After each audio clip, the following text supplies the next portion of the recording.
Hello everyone, it's Shane Kanto, your Wasteland reviewer, and I'm here to review Screaming in Digital. And this is a new documentary from director Stuart Bannerman that focuses on the story of Neil Johnson and his journey to create the first fully digital film, and that is The Demons in My Head from 1995.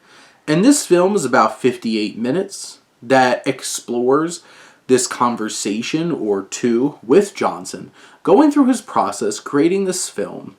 And this is definitely one of those kinds of documentaries. If you love film and you love the filmmaking process, this just takes you behind the scenes and really sees what a monumental moment in filmmaking this really was. The film is smart enough to know, and Bannerman focuses on moments that connected to, say, Star Wars Attack of the Clones. We automatically feel that connection, understand, because, it's one of the part of the most pop culture relevant franchises in the history of movies. And this is able to leverage that and see the juxtaposition, the idea of the evolution of digital filmmaking, and we really get to see behind the scenes. There's some interviews with Johnson that are recreated from this older stock. There's some newer ones as we get this layered understanding of how this process came about. And it isn't just the digital aspects, it really is the whole thing coming together.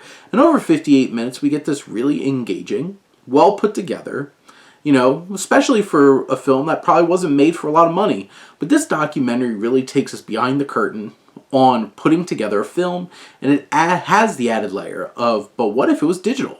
And how has this changed? And how has it change things moving forward? This film is able to focus on the particular film, The Demons in Our Head from Neil Johnson, and focus on that in an effective way, but also adding layers in terms of how this has affected films coming after it. We get bits and pieces of the actual film, kind of makes you want to go check out the original film that really sparked this story. But in general, this is a nice, lean, easily watchable, well-structured documentary that has a natural pace. This isn't going to be something that's going to blow you away. It's not mind-blowing, but it is something special.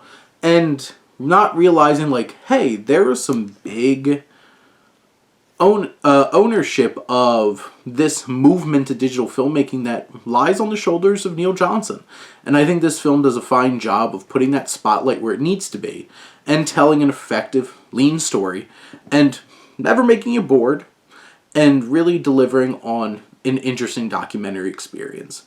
But those are my thoughts on Screaming in Digital. Let me know what you think and let's talk some movies. But thank you as always for tuning in and supporting your Wasteland reviewer.